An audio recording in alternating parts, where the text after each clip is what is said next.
nibyo reka mbasuze kandi bifurize kugubwa neza mbone yo kubaha ikaze uyu mugoroba wa tariki 14 z'ukwezi kwa mbere umwaka w'ibihumbi 2026 twongeye kugaruka muri studio rero hamwe namwe inshuti bavandimwe batara mu kazi banwanyi tubana umunsi ku wundi hano kuri Region Info ari nako mbasaba gukomeza kugenda mukanda subscribe hanyuma rero tukaba tugiye kureba aho ibintu bigeze mu byukuri kugeza kuri ubu ngubu mu mirwano yakomeje kugenda yumvikana muri Kivu y'Amajyepfo muri territoire ya Uvira mu duce tumwe na tumwe turi kumvikanamo ibitero bikomeye cyane bya za drone aho igisirikare cya leta Kongo FARDC bongeye guhangamura ku buryo budasanzwe kandi budashidikanwaho abagize umutwe wa 23 sibyo gusa biravuga ko ibitero biri kubasanga mu byomba naho kandi bazarinde bakomeje gutega ambushi amamodoka menshi cyane ya 23 yoherezwa mu bice bigiye bitandukanye ava mu mujyi wa Bukavu.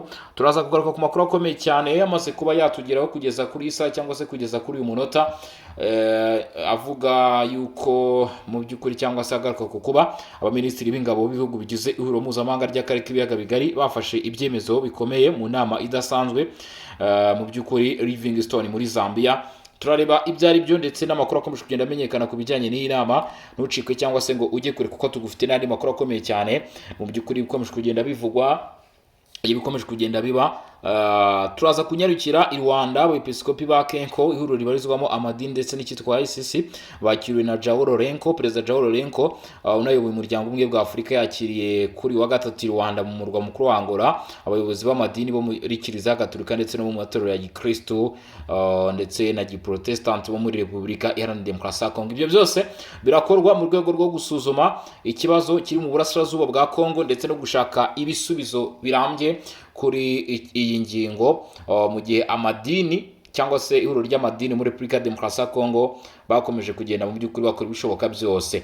Kuri wa kabiri tariki 13 mu kiganiro cya mbere cyahuje urubyiruko n'abakuru cyabereye Kinshasa umuvugizi wa leta Suminwa yagarutse ku masezerano y'amahoro yasinywe hagati ya Repubulika ya Demokarasi ya Kongo n'u Rwanda yemejwe n'abakuru b'ibihugu byombi ku itariki 4 Ukuboza ukwezi gushize. Turareba mu by'ukuri uko bimeze. U Rwanda nta duce na tumwe cyangwa se nta butaka namba bagomba gukura ku nta kanamba bagomba gukuraho kuri Repubulika ya Demokarasi ya Kongo. Uwo ni Patrick Muyaya yavuze amagambo akomeye cyane biragusaba ko uzagukurikirana ijambo kurindi kugira ngo wumve rwose nawe usobanukirwe uko ibintu byifashe.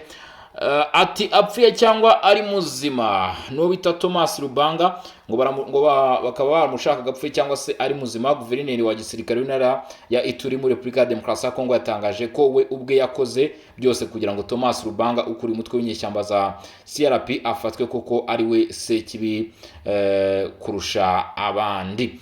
Ibyo tugiye kuba tubigarukaho turebe byose uko bihagaze. Icyo unyemerera gusa no gukanda subscribe cyangwa abone munyarukira no kuri Barore TV mugakanda subscribe hano. Naho abantu rero mutarajya mu group yacu WhatsApp muraza kubona link muri comment hanyuma mu byukuri turebe uko byifashe cyangwa se uko bihagaze. Ubundi rero reka twinje mu makuru tayari turebe mw'abantu mwe ibi bintu uko byifashe. Duhere ku mirwano rero sasa. Amakuru aravuga ko kuri uyu wa gatatu tariki 14 z'ukwezi kwa mbere 2026 abantu benshi ngo bapfuye abandi barakomereka ni mu gitoro gikomeye cyane cyumvikanye mu mujyi wa Uvira mu burasirazuba bwa Repubulika ya Demokarasi ya Kongo nyuma y'igisasu cyaturikiye mu cyumba cy'inama giherereye muri commune Karundo mu majyepfo y'umujyi mu ntara Kivu y'Amajyepfo. Agace kuri ubu kari mu maboko y'inyeshyamba za M23 zishyigikiwe n'ingabo z'u Rwanda nk'uko bivugwa n'uruhande rwa guverinoma. Abatanga ubuhamya baganiriye n'ibinyamakuru bavuga ko nta muntu n'umwe wemerewe kwegera aho icyo gisasu cyaturikiye kuko aho hantu harinzwe cyane. Nubwo inyeshyamba zitigeze zishobora gutangaza ku mugaragaro, hari amakuru aturuka mu nzego zitandukanye avuga ko icyumba kibasiwe cyari kirimo inama y'abayobozi bakuru b'umutwe wa M23 bikekwa ko ari byo byaba byatumye kigabwa aho ngaho. Hari kandi amakuru avuga ko inyeshyamba za M23 zaba zarakoze ikosa no gukoresha intwaro bari kugerageza bituma igisasu giturika ahatari hagenewe. Ibi rero bikaba bidafite aho bihuriye na drone mwumvishe n'ibitero bya drone mwumvishe. Mu byukuri iki ni igisasu cyaturikiye mu cyumba cy'inama ubwo abarwanyi umutwe twaje mu 23 bari barimo bikekwa ko bari barimo gukora inama hano mu mujyi wa Uvira. tukiri aho ngaho kandi nk'uko amakuru ari kugenda tugeraho biravuga ko mu by'ukuri drone zagabye ibisasu, drone za guverinoma ya Repubulika ya Demokarasi ya Kongo, kandi ibisasu mu by'ukuri nanone bikaba byakoze akazi gakomeye cyane mu duce tumwe na tumwe twanga muri Kivu y'Amajyepfo mw'abantu mwe. Kalundu neza ngo drone zirakekwa ko zaba zaje gushegesha ku buryo bukomeye cyane utu duce, nk'uko amakuru y'ibiri guturuka muri Kivu y'Amajyepfo akomeje kugenda bitangaza. Ibi biravugwa mu gihe umuhanda uva Uvira werekeza hagati aho ngaho rwose Bukavu, cyangwa se uva Bukavu werekeza Uvira, havuzwemo ambush nayo yahitanye abagera ku 9, abane barakomereka mu barwanya umutwe twaje intwara mu 23, nk'uko amakuru akomeje kugenda atugeraho. Ibisasu byaturikiye bita Kalundu bikaba bikomeje guteza ubwoba ndetse n'igishyika mu bagize itsinda ry'inyeshyamba z'umutwe wa 23, nk'uko amakuru akomeje kugenda abigaragaza cyangwa se abigarukaho kugeza kuri uyu mugoroba. Dukomeza rero n'amakuru tureba uko byifashe mw'abantu mwe, cyangwa se uko bihagaze, ko bikomeje kugenda bihagarara kuri front line cyangwa se ku mirongo imbere ku rugamba. Mu by'ukuri inama nazo zirakomeje kugira ngo hashakishwe igisubizo gishobora gutuma Repubulika Iharanira Demokarasi ya Kongo ibona umutekano. Ni abaminisitiri b'ingabo b'ibihugu bigize akarere ka Afurika y'ibiyaga bigari bashimangira ko amasezerano ya Doha n'aya Washington agomba kubahirizwa mu gushakira amahoro uburasirazuba bwa Repubulika Iharanira Demokarasi ya Kongo. Abaminisitiri n'uvarimu wa Uganda, w'u Rwanda ngira ngo rwari ruhagarariwe na Visa Biruta. Abaminisitiri b'ingabo b'ibihugu bigize ihuriro mpuzamahanga ry'akarere ka Afurika y'ibiyaga bigari ACGR bafashe ibyemezo bikomeye aho bari i Livingstone muri Zambia, bagamije gushimangira umutekano w'akarere ndetse no gushakira umuti urambye intambara iri mu burasirazuba bwa Repubulika Iharanira Demokarasi ya Kongo, nk'uko byatangajwe mu itangazo bashyize ahagaragara kuwa kabiri tariki 13 Mutarama ryasomwe. Aba baminisitiri bemeje amasezerano y'ubufatanye hagati ya ICGR, Leta ya Repubulika ya Demokarasi ya Kongo n'umutwe wa M23 nk'impande zigize itangazo ndetse n'amahame ya Doha agamije gushyira mu bikorwa ku mugaragaro uburyo bwaguye bwo kugenzura ndetse no gushyira mu bikorwa iyi myanzuro. Ubu buryo bugamije gukurikirana ndetse no kugenzura ishyirwa mu bikorwa ry'agahenge mu bice byibasiwe n'intambara. Nanone bemeje amategeko ngengamikorere azagenga ubu buryo bwo kugenzura muri uwo murongo. Bemeje n'ishyirwaho ry'umuyobozi mushya ari we General de Brigadier Charles Sumuyuni na Kempa muri Zambia, afatanyije n'uwungirije Colonel Orlando Sebastio Vanduneme Fernandez wo muri Angola. Mu nama yabereye mu bufatanye na leta ya Zambia, abaminisitiri b'ingabo b'ibihugu 11 bigize ICGR ari byo Angola, Burundi, Repubulika ya Demokarasi ya Kongo, Centrafrique, Congo Brazzaville, Leta ya Repubulika ya Demokarasi ya Kongo nyine, Kenya, u Rwanda, Sudani, Tanzania, Uganda, Zambia, bashimangiye ko hakenewe igisubizo cy'akarere gihuriweho gishingiye ku muryango wa ICGR kigamije umutekano, ituze n'iterambere ku masezerano ya Doha ndetse n'amasezerano ya Washington. Bemeje kandi ko bakomeje kwiyemeza kubahiriza amasezerano ya ICGR ajyanye no kutagabanaho ibitero byirindwa ndetse barubahiriza icyemezo 2473 cy'inama y'umutekano w'umuryango w'abibumbye. Abaminisitiri bagaragaje inkunga yabo amasezerano y'amahoro ya Doha ndetse n'amasezerano ya Washington ko azabafasha nk'ibikoresho by'ingenzi mu gushimangira amahoro n'umutekano mu turere dukomeje kugenda turangwamo cyangwa se tugaragaramo ibikorwa by'imirwano mw'abantu mwe. Bamwita Patrick Muyaya, uyu nguyu arazwi cyane. Uyu mugabo rero mu by'ukuri akaba akomeje kugenda agaragaza ko igihugu cye abereye umuvugizi akaba na minisitiri w'itumanaho n'itangazamakuru kiri gutegura byinshi kandi cyamaze gufata ingamba. Kuwa kabiri tariki 13 Mutarama byari ku munsi w'ejo, mu kiganiro cya mbere muri uyu mwaka w'2026 cyahuje urubyiruko ndetse n'abakuru b'uturere cyabereye Kinshasa, umuvugizi wa leta Patrick Muyaya yagarutse ku masezerano y'amahoro yasinywe hagati ya Repubulika ya Demokarasi ya Kongo n'u Rwanda, yemejwe n'abakuru b'ibihugu byombi ku itariki y'Ukuboza umwaka ushize w'2025. Patrick Muyaya yavuze ku nsanganyamatsiko igira iti inzira za Doha na Washington se zigana ku mahoro arambye. Ati isesengura ry'imbaraga n'abari kugiramo uruhare ni ingenzi. Yashimangiye ko aya masezerano atajyanye no gutanga ubutaka bwa Kongo ku Rwanda bimwe bamwe bagiye batekereza. Yagize ati mu masezerano y'amahoro imirongo itukura yacu yarubahirijwe, nta duce na duke tw'ubutaka bwacu tuzatanga. Ati byongeye kandi Minisitiri w'itangazamakuru n'itumanaho yarenze uruhare rw'u Rwanda mu gufasha imitwe itwaje intwaro bivuga ko iteza ubwoba n'akarengane mu burasirazuba bwa Repubulika ya Demokarasi ya Kongo. Yagize ati FDLR na 23 bibaho kubera ubushake bw'u Rwanda, kandi ntabwo bagenda batera zishoboka gusa kuko hari abanyekongo bamwe bagambana igihugu cyabo. Yanahakanye ibirego bivuga ko hari imvugo z'urwango ziri mu muryango nyarwanda wa Kongo. Ku bijyanye n'inzira ya Doha, Minisitiri Muyaya yavuze ko hasinywe itangazo ry'amahame kandi ko hagaragajwe ibibazo 8 by'ingenzi, aho guhagarika imirwano ndetse no guhererekanya imfungwa biri mu byagezweho bya mbere. Yagize ati inyandiko zose ni rusange n'amasezerano nimwe yasinywe muri Doha cyangwa Washington ayishwe. Ati nta nyandiko nimwe ihishwe, inyandiko zose zashyizwe ku karubanda. Yanahamagariye abanyekongo bose kwishyira hamwe mu rugamba ruhoraho rugamije kurangiza intambara mu burasirazuba bw'igihugu, by'umwihariko urubyiruko. Iki kiganiro cyitabiriwe kandi na Vice Minisitiri w'Intebe ushinzwe ingengo y'imari Daniel Mukoko Samba, umunyabanga mukuru wa Ebutel Fredy Bauma ndetse n'umuyobozi mukuru wa Grace Multi Services Hidonen Mbuyi baganira n'urubyiruko.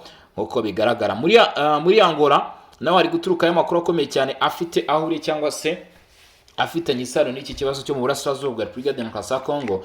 No vuga ngo abanyamadini bo muri Repubulika ya Demokarasi ya Kongo ntago basigaye mu gushaka igisubizo kirambye ku bibazo biri mu burasirazuba bwa Kongo, ahubwo babona ko nabo mu by'ukuri bafite icyo bashobora gukora cyangwa se umusanzu wabo nawo ukenewe kandi ushobora kuba wagira icyo ufasha. Perezida wa Angola João Lourenço unayobora umuryango umwe bwa Afurika yakiriye kuri wa gatatu kuko byabaye umunsi. Yakiriye kuri wa gatatu i Rwanda mu murwa mukuru w'igihugu cye Angola abayobozi b'amadini muri Kiliziya Gatolika mu matorero ya Gikristo bo muri Repubulika Iharanira Demokarasi ya Kongo kugira ngo bafatikanye nabo bashyira umusanzu wabo kuri iki kibazo, byibuze barebe ko cyakemuka. Nk'uko byatangajwe n'ibiro bya perezida cyangwa se Perezidansi ya Angola, ibiganiro byabo byibanze ku kibazo cy'umutekano muke uri mu burasirazuba bwa Repubulika Iharanira Demokarasi ya Kongo, aho hakomeje kugaragara umutekano muke rwose. Iryo huriro ribaye nyuma y'ingendo perezida wa Repubulika ya Demokarasi ya Kongo Felix Antoine Tshisekedi Tshilombo aherutse kugirira i Rwanda mu gihe cy'icyumweru kimwe gusa. Umukuru w'igihugu cya Kongo yagiye kabiri mu murwa mukuru wa Angola, aho yagiranye ibiganiro mugenzi we João Lourenço ku bibazo by'umutekano muke mu burasirazuba bwa Repubulika Iharanira Demokarasi ya Kongo. Ngira ngo murimo muragenda kabisa mwumva uko bimeze cyangwa se uko bihagaze. Hagati aho ngaho dukomeza n'andi makuru ku bikomeje kugenda bimenyekana kugeza kuri uyu munsi. Hari umugabo wavuze ati ngewe narahiye ko rwose nzagufata atapfuye cyangwa ari muzima. Guverineri wa gisirikare w'intara ya Ituri muri Repubulika ya Demokarasi ya Kongo yatangaje ko ubwe yakoze byose kugira ngo Thomas Lubanga ukuri umutwe w'inyeshyamba za CRP afatwe kuko kuri we Sekibi ni mwiza kurusha Lubanga. Ati rwose Sekibi ni mwiza kurusha Lubanga akurikije ibikorwa ngo yamubonagaho. Kuwa kabiri mu mvugo ikakaye kandi ha ubutumwa Lubanga ubwe, Guverineri Lieutenant General John Luboya Nkashama yari ari mu mujyi wa Bunia yatangaje aho Lubanga azisha hose bazamufata. Avuga kabisa ko mu by'ukuri aho azagaragara hose azafatwa. Nyuma y'imyaka 4 afunguwe n'urukiko mpuzamahanga mpanabyaha, umwaka ushize Thomas Lubanga yashinze umutwe w'inyeshyamba yise CRP. Uyu mutwe wahise utangira ibikorwa n'ibitero mu ntara y'Ituri, kandi muri iki gihe bivugwa ko wigaruriye agace ko muri iyi ntara ahegereye umupaka wa Uganda. Guverineri rero ahangaha akavuga ati twebwe twizeye neza nta gushidikanya cyangwa se 100% ko tuzamufata. Ubwo rero ngira ngo murabyumva ko igisirikare cya leta ya Kongo gikomeje guhigira cyangwa se gukwitira ku gapfunsi rwose aba bagabo bo mu mitwe yitwaje intwaro. Reka nkubwira andi makuru akomeye cyane amaze kumenyekana kugeza kuri ubu ngubu hano mu karere ka Afurika y'ibiyaga bigari. Perezida w'igihugu cy'u Rwanda Paul Kagame yakiriye impapuro za ambasaderi mushya wa Katari ndetse n'uw'Ubuyapani. Uw'ingenzi cyane ni uwa Katari kuko mu by'ukuri ari byo biza kugarukaho cyane mu bitangazamakuru nk'uko bigaragara. Umukuru w'igihugu cy'u Rwanda Perezida Paul Kagame yakiriye ku meza impapuro zemerera abambasaderi babiri bashya guhagararira ibihugu byabo mu Rwanda, aho bagomba guhuriza ku gukomeza guteza imbere ishoramari mu Rwanda nk'uko bigaragazwa muri izi nyandiko ndetse n'intumbero mu mikoranire y'ibihugu bibiri byatanze impapuro arizo Ubuyapani ndetse na Katari.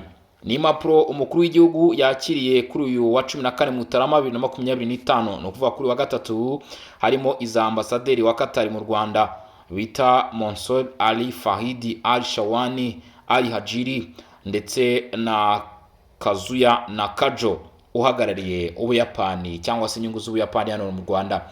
Ambasaderi Mansour Ali Fada Al Shawani Al Hajiri asimbuye Musifa bin Faisa Al Shawani witabye Imana ku itariki 19 Nyakanga 2024.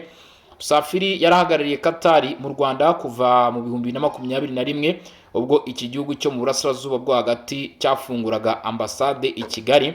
Ni mu gihe Kazuya Nakajo we asimbuye Isao Fukushima watangiye inshingano mu 2023 asimbuye Masahiro Imai wahawe inshingano zo guhagararira Ubuyapani mu Rwanda mu 2019. Kugeza uyu munsi mu bigaragara mubano w'u Rwanda na Katari urahamye. Ibihugu byombi bifitanye imikoranire mu nzego zitandukanye, yaba igisirikare, ishoramari, ubukerarugendo ndetse n'ubwikorezi. Bifitanye imikoranire mu bijyanye n'ubwikorezi bwo mu kirere, aho biteganyijwe ko mu minsi iri imbere Qatar Airways izegukana imigabane ingana 49% muri Rwanda Air. Uretse Rwanda ya Qatar inafite imigabane ingana na 60% mu mushinga w'ikibuga cy'indege gishya cya Kigali kiri i Bugesera. Biteganyijwe ko imirimo yo kubaka iki kibuga cy'indege izarangira mu 2027, aho icyiciro cya mbere n'icyuzura kizaba gifite ubushobozi bwo kwakira abagenzi miliyoni 7 ku mwaka, naho icyiciro cya kabiri kikazuzura mu 2032, aho kizaba gishobora kwakira abantu miliyoni 14 ku mwaka. Ngira ngo murumva uko bimeze. Ambasaderi wa Katari mu Rwanda Ali Fahadi Al Shawani Al Hajiri yashimangiye ko aje gukomereza aho umubano wari ugeze ndetse akanarushaho. Ati ndizera ko mu minsi iri imbere tuzabona iterambere mu nzego zitandukanye mu guteza imbere umubano w'ibihugu byombi. Ndifuza kwibanda ku muco. Yavuze ko mbere ya byose azashyira imbaraga mu gutuma abaturage b'ibihugu byombi bashyikirana no gusoza imishinga bashoyemo imari mu bihe byashize. Ati ubu twashoye imari mu kibuga cy'indege gishya, twashoye imari mu bwikorezi bwo mu kirere, ibi bizaba umusingi w'ishoramari riri imbere. Kazuya Nakajo uhagarariye Ubuyapani mu Rwanda yavuze ko agiye kubakira ku mubano usanzwe uhamye w'u Rwanda n'igihugu cye umaze hafi imyaka 63. Ibihugu byombi bifatanya mu nzego zitandukanye zirimo ubucuruzi n'ishoramari, uburezi ndetse n'ubukerarugendo, ubwikorezi ndetse n'umubano ushingiye ku nama. Ubuyapani kandi bufatanya n'u Rwanda nko kugeza ku baturage amazi meza, kongera umusaruro w'ubuhinzi, guteza imbere ubwikorezi, ibijyanye no kubona ingufu zihendutse, kurwanya imirire mibi, guteza imbere uburezi ndetse n'ibindi. Imishinga ya vuba irimo amasezerano ibihugu byombi byasinyanye, aho Ubuyapani bwahaye u Rwanda inguzanyo yarenga miliyoni 14 z'amayeni azifashishwa mu guteza imbere uburezi, akazishyurwa ku nyungu nto ndetse mu gihe kirekire. Ni ubwa mbere iki gihugu cyari gitanze inguzanyo ingana ityo mu gufasha u Rwanda kwimakaza ireme ry'uburezi ndetse ntawuhejwe. Uretse inguzanyo kandi Ubuyapani burutse gutera inkunga iyubakwa ry'umuyoboro munini mu Rwanda ukura amazi ku ruganda rwa Nzove ukayajyana ku kigega cya Ntora kiri ku Gisozi, aho usaranganywa ibice bitandukanye by'umujyi wa Kigali ndetse no hanze yawo. n'umuyoboro wuzuye utwaye miliyoni 20 z'amadolari y'Amerika, arenga miliyari 25 z'amafaranga y'u Rwanda. Ukaba inkunga nini Ubuyapani bwari butanze mu bijyanye no kugeza amazi meza ku baturarwanda ku bihugu byombi byatangira gufatanya mu mishinga itandukanye. Ambasaderi Kazuya Nakajo uvuze ko mu by'ukuri mu mboni ze cyangwa se we uko abibona, ntako bisa rwose gukorana n'u Rwanda mu by'ukuri mu bijyanye n'iyi mishinga igiye itandukanye igihugu cye kirimo gikorana n'u Rwanda. Ambasaderi Kazuya Nakajo yashimiye ubuyobozi bwa Perezida Kagame bwashyizeho politike zorohereza abantu mu nzego zitandukanye nk'ubukungu, ubucuruzi ndetse no kohereza abarushoramo imari. Ati nicyo gihugu cya mbere kuri uyu mugabane mu gutuma ibyo biba. Nzagerageza gushishikariza Abayapani benshi kuza mu Rwanda. Uwo rero ni ambasaderi waje guhagararira Ubuyapani mu Rwanda, yari ari kumwe na mugenzi we waje guhagararira mu by'ukuri waje guhagararira Katari mu Rwanda. Mu yandi makuru akomeje kugenda amenyekana, u Rwanda rwohereje muri Jamaica itsinda ry'abasirikare bazafasha iki gihugu gusana ibikorwa remezo byangijwe n'ikiza cy'inkubi y'umuyaga yiswe Melissa herutse kukibasira. Amakuru dukesha ubuyobozi bw'ingabo z'u Rwanda avuga ko abo basirikare bahagurutse ku kibuga mpuzamahanga cy'indege cya Kigali kuri uyu wa gatatu tariki 14 Mutarama 2026. Abasirikare boherejwe binyuze mu masezerano u Rwanda rufitanye na Jamaica, babarizwa muri brigade ikora ibijyanye n'ubwubatsi mu ngabo z'u Rwanda. Mbere yo guhaguruka i Kigali, abo basirikare bahawe impanuro n'umuyobozi wa division irwanisha imodoka za gisirikare Brigadier General Faustin Tinka mu izina ry'umugaba mukuru w'ingabo z'u Rwanda, aho yasabye kuzakoresha ubumenyi bwose ngo bafite n'ubunyamwuga mu gusoza neza ubutumwa bagiyemo. Ashimangira ko ari icyizere bagiriwe n'ubuyobozi bw'ingabo z'u Rwanda. Brigadier General Faustin Tinka yavuze ko ibyo aba basirikare bazakora ingaruka zabyo nziza zigomba kugera kubo bagiye gufasha. Yibukije indangagaciro ziranga ingabo z'u Rwanda zirangajwe imbere n'imyitwarire myiza kuko ariyo yubakirwaho byose. Ati ni indangagaciro zatumye mubona izo nshingano. Tariki 28 Ukwakira 2025 nibwo inkubi y'umuyaga yibasiye ibice byinshi bya Jamaica, cyane cyane mu gice cya Setesburg, Sepesbet ndetse na Black River. Urwego rushinzwe iteganyagere rwasobanuye ko yari ifite umuvuduko wa kilometero 298 ku isaha. Abantu 45 bishwe n'iyi nkubi y'umuyaga, mu gihe abandi barenga 15 baburiwe irengero nk'uko byatangajwe n'ishami ry'umuryango w'abibumbye gishinzwe guhuza ibikorwa by'ubutabazi OECA. Ibigo by'amashuri 150 n'inzu z'abaturage zirenga 120 byarangiritse, mu baturage 626 bagizweho ingaruka n'iki kiza. 950 ntibafite aho kuba kuko inzu zabo zasenyutse burundu. Banki y'Isi yagaragaje ko ibyangijwe n'ikiza bibarirwa mu giciro cya miliyari 8.8 na miliyari 15 z'amadolari, hafi 41% by'umusaruro mbumbe w'igihugu cyose.